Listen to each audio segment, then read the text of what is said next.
የጌታ ጸጋና ሰላም ለሁላችሁ ይሁን። በፊታችሁ የቀረብነው የፊታችን የጌታችንና የመድኃኒታችን የኢየሱስ ክርስቶስ የልደት በዓልን በአዲስ አበባ ስታዲየም ከጠዋቱ 12:30 እስከ 5:30 ባለው ጊዜ ውስጥ በአንድነት ወጥተን እንድናመልክ ፕሮግራም መዘጋጀቱን ለማሳወቅ ነው። ሁልጊዜ እንደምናደርገው በአመት 3 ጊዜ በአዲስ አመት በልደትና በትንሣኤ በዓል ብዙውን ጊዜ እስከዛሬ ድረስ በአዲስ አበባ ስታዲየም አምልኮ ስናደርግ እግዚአብሔርን ስናከብር የቆየንበት ጊዜ ነው። ይሄም አመት እንግዲህ ብዙ ነገሮች የሚኖሩበት አመት ስለሆነ በአንድነት የምንገናኘው የእግዚአብሔርን ቃል ለመስማት በአምልኮ እግዚአብሔርን ለማምለክ በመዝሙር እግዚአብሔርን ለማምለክ እና ደግሞም ስለ ሀገራችንም እንደዚሁ መጸለይ ይኖርብናል። ይሄ አመት እንግዲህ ምርጫም ያለበት አመት እንደመሆኑ ከዚህ ጋር ተያይዞ በኢትዮጵያ ታሪክ ውስጥ በምርጫ ጊዜ ብዙ ጊዜ ሁከቶች ስለሚፈጠሩ እነዚህና የመሳሰሉ ሁከቶችም እንዳይፈጠሩ ጭምር አቅም ላለው ይህንን እንዳይሆን ሊያደርግ ለሚችለው አምላክ ምልጃና ልመናን የምናቀርብበት ይሆናል። እንግዲህ የልደት በዓልን እኛ ለምንድን ነው የምናከብረው የሚል ጥያቄ የሚነሳ ከሆነ እኛ አይደለንም የጀመርነው። መጀመሪያ ጌታችን ኢየሱስ ክርስቶስ በቤተልሔም ይሁዳ ሲወለድ ሰብአ ሰገሎች ሶስቱ ጠቢባን ብለን የምንጠራቸው ንጉሱ የአይሁድ ንጉስ የሚወለድበትን ጊዜ ከ2 ዓመት በፊት አውቀዋል። እነሱ አውቀው እንግዲህ ከሩቅ ነው የመጡት። 2 ዓመት ሙሉ ተጉዘው ሊሆን ይችላል ወይ አይችልም አይታወቅም። እነዛ ሰዎች ያው እኛ ደስ ስለሚለን ኢትዮጵያኖች የኛ ናቸው እንላለን፣ የመኖችም የኛ ናቸው ይላሉ። ግን መጽሐፉ ከምስራቅ ነው የሚለው። ከኢየሩሳሌም በምስራቅ በኩል ወደ ኢየሩሳሌም መጥተው የተወለደው የአይሁድ ንጉስ ወዴት ነው? ኮከቡን አይተን ነው ንጉስ እንደሚወለድ ታውቆን ነው የመጣ ነው ሲሉ ሄሮድስ ሰማና ደነገጠ። ኢየሩሳሌም አበራው ደነገጠች ይላል። ለማንኛውም እሱን ዝርዝር አሁን ምናልባት ከዚህኛው ጋር ማያያዝ ላይኖርብኝ ይችላል። ግን እነሱ በእግዚአብሔር መንፈስ ተመርተው የተወለደውን ሕፃን ሄደው አግኝተው ወርቅ፣ ዕጣንና ከርቤ ሰጥተውት ሰግደውለት በደስታ ወደ ሀገራቸው ተመልሰዋል። ከነሱ ሌላ ደግሞ የሰማይ መላእክት እዚህ መጽሐፍ ቅዱሳችን ላይ እንደምናየው የመሲሁን መወለድ የትንቢቶችን መፈጸም በነቢያት ለብዙ ዘመን የተነገረ እስራኤላውያን ሲጠብቁት የነበረ የመሲሁን ተስፋ በመጠበቅ ለልጆቻቸው ሁሉ ስም ሲያወጡ ከዚሁ ጋር የተያዘ ስም ሲያወጡ እንደነበረ እናውቃለን።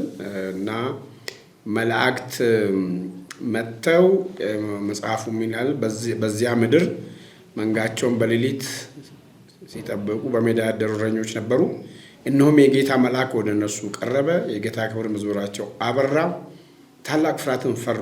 መልአኩም እንዲህ አላቸው፣ እነሆ ለሕዝብ ሁሉ የሚሆን ታላቅ ደስታ የምስራች እነግራችኋለሁና አትፍሩ። ዛሬ በዳዊት ከተማ መድኃኒት እርሱም ክርስቶስ ጌታ የሆነ ተወልዶላችኋል፣ አትፍሩ።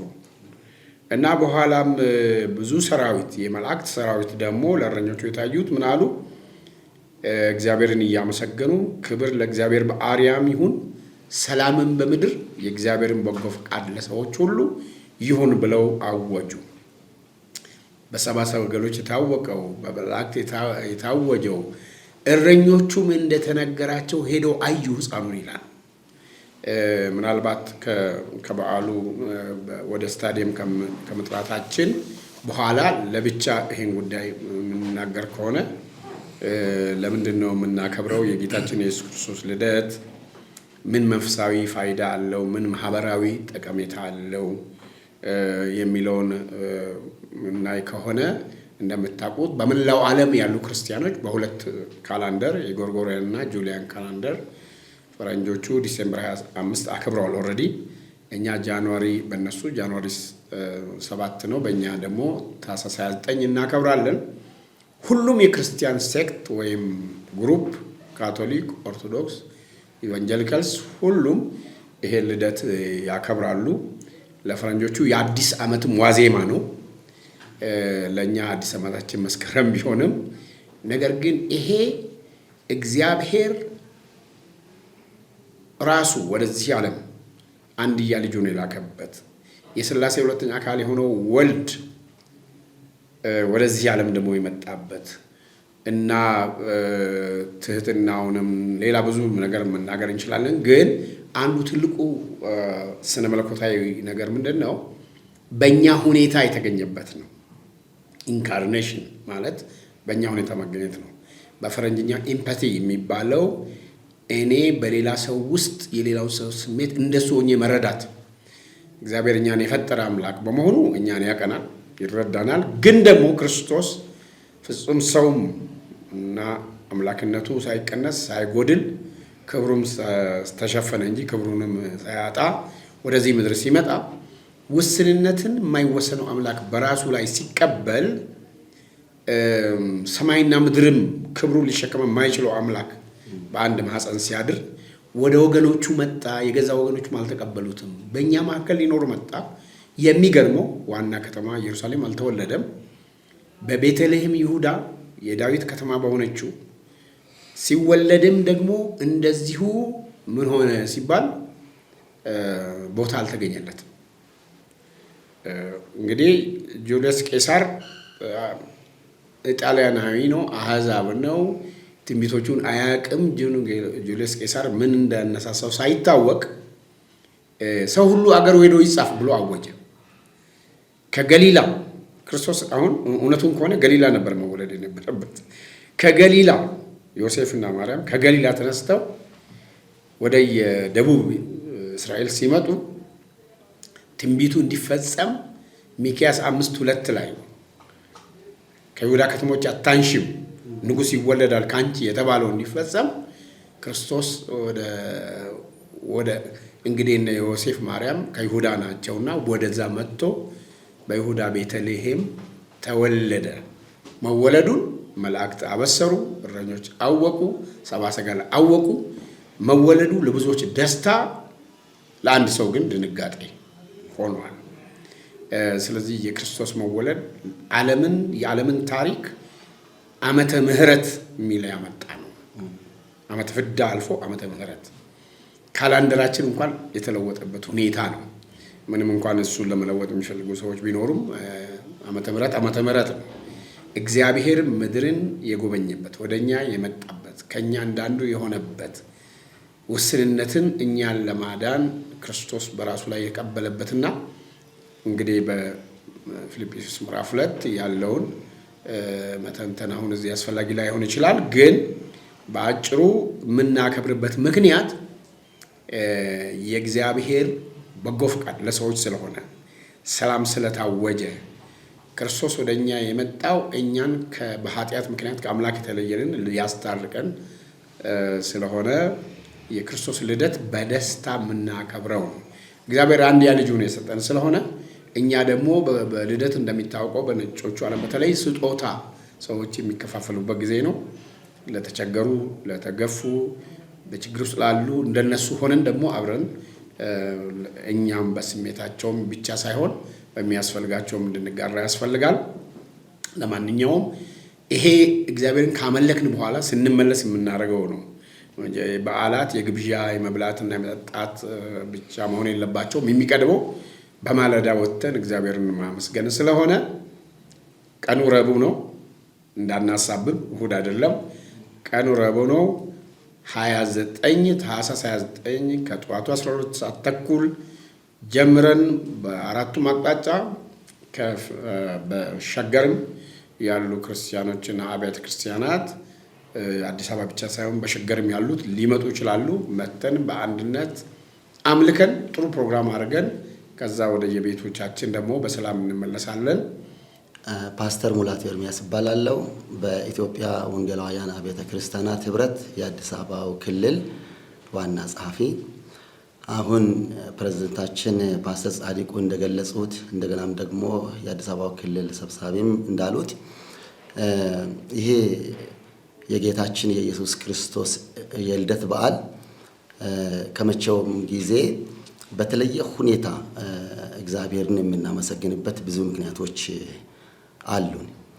የኢትዮጵያ ወንጌላውያን አብያተ ክርስቲያናት ኅብረት ረጅም ዓመታትን የተጓዘ በብዙ ፈተና ያለፈ ኅብረት ነው። 50ኛ ዓመቱን እያከበረ ያለ ኅብረት ነው። በዚህ ታሪካዊ ወቅት ላይ የምናከብር በዓል እንደመሆኑ ያለፍናቸውን ዓመታት እግዚአብሔር እንዴት እንዳሳለፈንም ጭምር እያሰብን እግዚአብሔርን የምናመሰግንበት እንደገናም ደግሞ ለቀጣይ 50 ዓመታት ደግሞ እንዴት መጓዝ እንዳለብንም ኅብረት አድርገን አብረን ደግሞ የምንቀጥልበት ሁኔታ ደግሞ በእግዚአብሔር ቃል የምንመክርበትም ጭምር ስለሆነ እግዚአብሔር የምናመልክበት ስለሆነ በዚህ ታሪካዊ በዓል ላይ ሁላችንም በጋራ ተገኝተን እግዚአብሔርን ከፍ እንድናደርገው ጥሪ እናስተላልፋለን። በአዲስ አበባና በአዲስ አበባ ዙሪያ ያላችሁ ቅዱሳን ቅድም እንደተገለጸው በቶሎ ተሰብስበን በጋራ እግዚአብሔርን አመስግነን ማንኛውንም ከቤተሰቦችን መጠየቅ ቢሆን የበዓል ኅብረቶችን የምናደርግበት ጊዜ ይኖረናል። በጊዜ እንመለሳለን። መቅደም ለሚገባው ለእግዚአብሔር መንግሥት ጉዳይ ቅድሚያ እንድንሰጥ ጥሪ እናስተላልፋለን። እግዚአብሔር ደግሞ መልካም ያደርግልናል። ይሄ ቀን ለኛ ምቹ እግዚአብሔርን የምናመልክበትን እድል እግዚአብሔር ሰጥቶናል። በዚህ ተገኝተን በጣም የምንወዳቸው አገልጋዮችም የሚያገለግሉን ፕሮግራም ነው።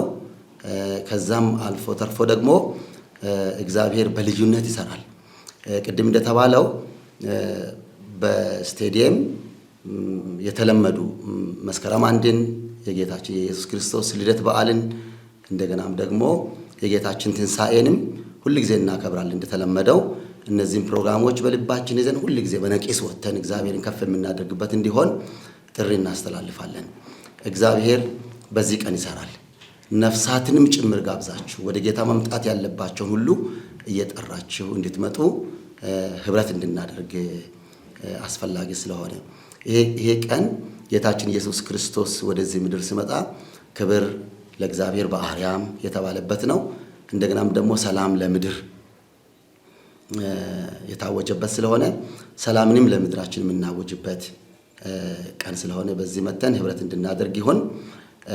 ሰላምን በተመለከተ ጥበቃን በተመለከተ የአዲስ አበባ ፖሊስ የፌደራል ፖሊስ በቂ ዝግጅት ያደረገበት ስለሆነ በነጻነት ከዛም በላይ ደግሞ እኛ በእግዚአብሔር ጥበቃም የምናምነን አገራችን ደግሞ በጣም ጠንካራ ከሆነችባቸው ብዙ ነገሮች መካከል አንዱ ሴኩሪቲው ጠንካራ ነውና በነጻነት ኅብረት የምናደርግበት ቀን ስለሆነ ሁላችንም መተን በእግዚአብሔር ፊት እንድናመልክ እግዚአብሔር እንድናመሰግን ስለዚህ እግዚአብሔር ስለሰጠን ስለዚህ ልዩ ስጦታ እግዚአብሔር የምናመሰግንበት እግዚአብሔር ዓለምን የታረቀበት እግዚአብሔር ኃጢአትን ይቅር ያለበት ልጁን ኢየሱስ ክርስቶስን ለኛ የሰጠበት ወሳኝ ከዚህ በላይ እግዚአብሔር የምናከብርበት ምንም ነገር አይኖርም። ልጁን ኢየሱስ ክርስቶስን ያገኘንበት እኛም ደግሞ ከድቅድቅ ጨለማ ወደሚደነቅ ብርሃን የመጣንበት ታሪካዊ ቀን ነው። በዚህ ቀን ሁላችን ኅብረት አድርገን እግዚአብሔርን ስለዚህ ቀን እንድናመሰግን ይሁን።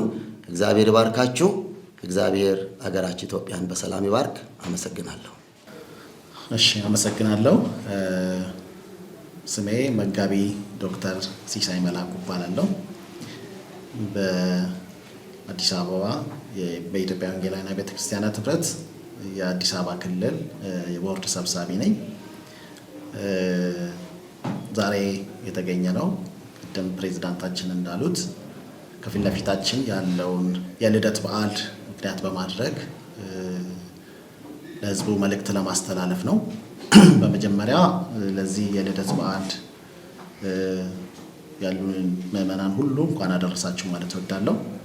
ከዚህ በተጨማሪ እንደሚታወቀው በዓሉ የሚከበረው በአዲስ አበባ ስቴዲየም ነው። ሁሉ ነገር አልቋል። ቀኑ ደግሞ እንደሚታወቀው ሮብ ነው። ሁላችንም ይህንን በዓል ለማክበር ከየአቅጣጫው በመውጣት እግዚአብሔርን እንድናመሰግን ከፊት ለፊታችን ላለው ጊዜ ደግሞ በእግዚአብሔር ፊት እንድንጸልይ ጊዜውን ወቅቱን ሁሉ ለእግዚአብሔር አሳልፈን የምንሰጥበት ጊዜ ነው። ስለዚህ ሁላችንም በመውጣት ይህንን ተልኳችንን መወጣት እንዳለብን ለማሳሰብ እንወዳለን። ከዚህ ጋር ተያይዞ የኢትዮጵያ ወንጌላውያን አብያተ ክርስቲያናት ኅብረት የአዲስ አበባ ክልል በ11 ዞኖች ተደራጅቷል። ሁሉም ዞኖች ይህንን በማስተባበር የበኩላቸውን እንደሚወጡ የበኩላቸውን የማስተባበር ስራ እንደሚሰሩ ያው ተላልፏል። ከዚህ የተነሳ በዚህ በልደት በዓል የጌታችን የኢየሱስ ክርስቶስን የልደት በዓል በደስታ ቃሉም እንደሚናገር ሰላም እንዲሆን በምድራችን ላይ ሰላም እንዲሆን ክርስቶስ መወለድ አንዱ ሰላም ስለሆነ ሁላችንም ይህንን ለማብሰር ወደዚህ ወደ አዲስ አበባ ስቴዲየም እንወጣለን ማለት ነው። ስለዚህ እያንዳንዳችን ድርሻ አለን። ድርሻችንን መወጣት ይኖርብናል። እንደ በፊቱ መሆን የለብንም። እግዚአብሔር እድል ሰጥቶናል። በአንድም በሌላም መንገድ እግዚአብሔርን እንድናመሰግን በአደባባይ ወጥተን ደግሞ የምናመልክበትን ጊዜ እግዚአብሔር አምጥቶልናል። ስለዚህ በዓመት 3 ጊዜ የሚከበረው ይህ በዓል ለእኛ ትልቅ ነገር ነው። እንደ ቀላል ማየት የለብንም። ብዙ ሰዎች በዚያው አጋጣሚ መናገር የምፈልገው ይህንን እድል ላለመጠቀም በየቤታቸው ይቀመጣሉ። ደስታቸው ምናልባት ምግብ በመብላት የጋራ ህብረት በማድረግ ብቻ የሚወሰኑ ሰዎች አሉ። እኛ ግን ከሱ ያለፈ ነገር መስራት አለብን ብለን እናምናለን። መሆን አለበት ብለን እናምናለን።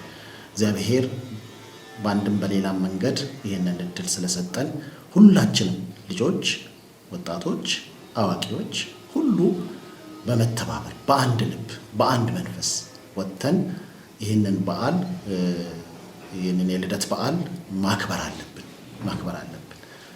ስለዚህ አደራ ማለት የምፈልገው ምግቡ ስንመለስ ይደርሳል፣ ሌላውም ስንመለስ ይደርሳል። አሁን ግን በተለይ ከ12 ሰዓት ተኩል ጀምሮ ሁላችንም ወጥተን የምንጸልይበት እግዚአብሔርን የምናመሰግንበት የምናከብርበት ጊዜ ሊሆንልን ይገባል። ስለዚህ እሱን እናደርጋለን። እግዚአብሔር ደግሞ በመካከላችን ይገኛል። የሚተላለፉ መልእክቶች አሉ፣ ጸሎቶች አሉ፣ ዝማሬዎች አሉ። ስለዚህ እነሱን ሁሉ በማድረግ አብራችሁን እንድትሆኑ አደራ ለማለት ፈልጋለሁ። እግዚአብሔር ይባርካችሁ። አንዳንድ ወሳኝ ጥያቄዎችን ፓስተር የሚመልሳቸው ሆኖ እያለ አንድ ነገር ብቻ እኔ ተጨማሪ ወይ ደግሞ መመለስ ካስፈለገኝ ይህንን የዘንድሮን የጌታችን የኢየሱስ ክርስቶስ የልደት በዓል ምንድን ነው ልዩ የሚያደርገው ከወትሮ ለተባለው ጥያቄ ቅድም ለማንሳት እንደሞከርን በእውነት 1 2 3 4 5 ብሎ እንኳን 50 ለመድረስ ሩቅ ነው። ኖረን እዚህ ደርሰናል። 50ኛ ዓመታችንን እያከበርን ነው። ባለፈው መስከረም 1 ላይ መስቀል አደባባይ ላይ አክብረናል። ዓመቱን ሙሉ ነው የምናከብረው። በክልሎችም እየተከበረ ነው። ይህንን ደግሞ ልዩ የሚያደርገው አንዱ ይሄ ሆኖ ሳለ ሌላው ደግሞ ጌታ በደጅ ነው። ኢየሱስ ክርስቶስ ይመጣል። የእኛ ተስፋችን ኢየሱስ ስለሆነ ምን ጠብቆ ስለሆነ እና የእሱን ምጽአት የሚያፋጥን ስራ ከመስራት አንጻር በተለየ ሁኔታ በ11ዱም ክፍለ ከተሞቻችን ከወትሮ በተለየ ሁኔታ የወንጌል ስርጭት ይደረጋል።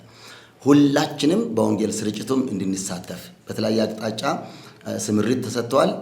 ጤናማ የሆነ አሁን ከወትሮ የተለየ የሚያደርገው ፓስተሮችና የወንጌል አገልጋዮች ናቸው ወጥተው የወንጌል ስርጭትም የሚያደርጉትና በዚህ ሁላችንም ተሳታፊ ሆነን ህብረት የምናደርግበት ከመቼውም በላይ በተለየ ሁኔታ መልካም ንቅናቄ ፈጥረን እግዚአብሔር በዚህ ምድር ላይ ያለውን ዓላማ ግቡን እንዲመታ የማድረግ የበኩላችን ድርሻ የምንወጣበት በጣም ወሳኝና ታሪካዊ ጊዜ ላይ ስለምንገኝ ቀጣይ 50 ዓመታት ለመጓዝም ጭምር ልዩ ህብረት የምናደርግበትና ራሳችንን ምንድነው ድክመታችን ምንድነው ጠንካራ ጎናችንስ የሚለውን ገምግመን ወደፊት ለመጓዝ እንዴት እየሄድን ነው የሚለውን ነገር ለማየት በልዩነት ህብረቶችን እያደረግን ነው። አሁንም ጠንካራ የሆነ ጉዞ የምናደርግበትን የእግዚአብሔርን ስራ የምንሰራበት አጋጣሚ ስለሆነ ይሄ ከወትሮ ትንሽ ለየት ያለ ያደርጋል። እሺ፣ አንዳንዱ ጥያቄ ተመልሷል። በዋናነት የሚገኘው ራሱ ክርስቶስ ነው፣ መንፈስ ቅዱስ ነው። ያው ጴንጤ መንፈስ ቅዱስ ያገለግለናል ይላል እና የእግዚአብሔር መንፈስ በሰዎች መካከል እንደሚሰራ በሰዎች ውስጥ አልፎ እንደሚሰራ እናውቃለን። እኛ ሁል ጊዜ እንደዚህ አይነት ፕሮግራም በምናዘጋጅበት ጊዜ የምንጠራቸው አገልጋዮች በስነ መለኮት ይሁን በግል ህይወታቸው በሞራል ህይወታቸውም ይሁን በቅድስና ህይወታቸው ማለት ነው በሌላውም በህዝቡም ዘንድ ምስክርነት ያላቸው ይሆናሉ።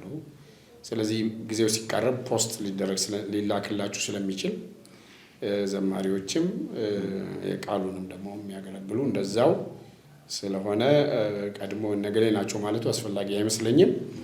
ግን ያው ሁልጊዜ ህብረቱ ተጠንቅቆ ነው የሚያደርገው እንዲህ አይነት ነገር ሲያደርግ ማለት ነው። ሌላው ቅድም እንግዲህ በዓል ስናከብር ብቻ ሳይሆን ምንጊዜም እኛ ያው ከድሆች ጋር መቆም አለብን። ክርስቶስም እንግዲህ በበረት ነው የተወለደው። እረኞች ናቸው መጀመሪያ ያዩት ሄደው እርሱም ያደገበት ህይወት ፊዚካሊ በጣም ያው ስለዚህ ወደ ጎን ለተገፉት ነው እና በልደቱ ድሃ ሀብታም ምናምን የሚለውን የሚያጠፋ አይነት ነው። በዓለም ላይም በብዙ ጊዜ በክርስቶስ ልደት በዓል ጊዜ ክርስቲያኖች በአንድነት እሱን የሚያመልኩበት ነው እና እኛ እዚህ ያለንበት ወረዳ ላይ ሁልጊዜ በዓላት በተለይ በዓመት 3 በትልልቆች በዓላት ከወረዳው ጋር ተመካክለን የምናደርገው አለ። ሌሎቹ በህብረት ውስጥ ያሉ ትልልቅ ቤተ እምነቶች ከዚህ ቀደም አይታችሁ ከሆነ የፈረሰ ቤት ሰርተው በክረምቱ በተለይ ለድሆች ያስረከቡ አሉ እና አሁንም እንደዚሁ የሚያርጉ ትልልቅ ቤተ እምነቶች ስላሉ ለነሱ ይህንን አርጉ አንልም። ኦልሬዲ ያደርጋሉ እና ግን በዚህ አጋጣሚ አሁንም በቤተ ክርስቲያን በቤተ እምነት ደረጃ ብቻ ሳይሆን እንደ ግለሰብም ደግሞ ያለን ክርስቲያኖች ለሌሎች ካለን እንድናካፍል በዓሉ ሁላችንም በደስታ የምናሳልፈው እንዲሆን በሁለንተናዊ መልኩ ማለቴ ነው። በዚህ አጋጣሚ አደራ እላለሁ።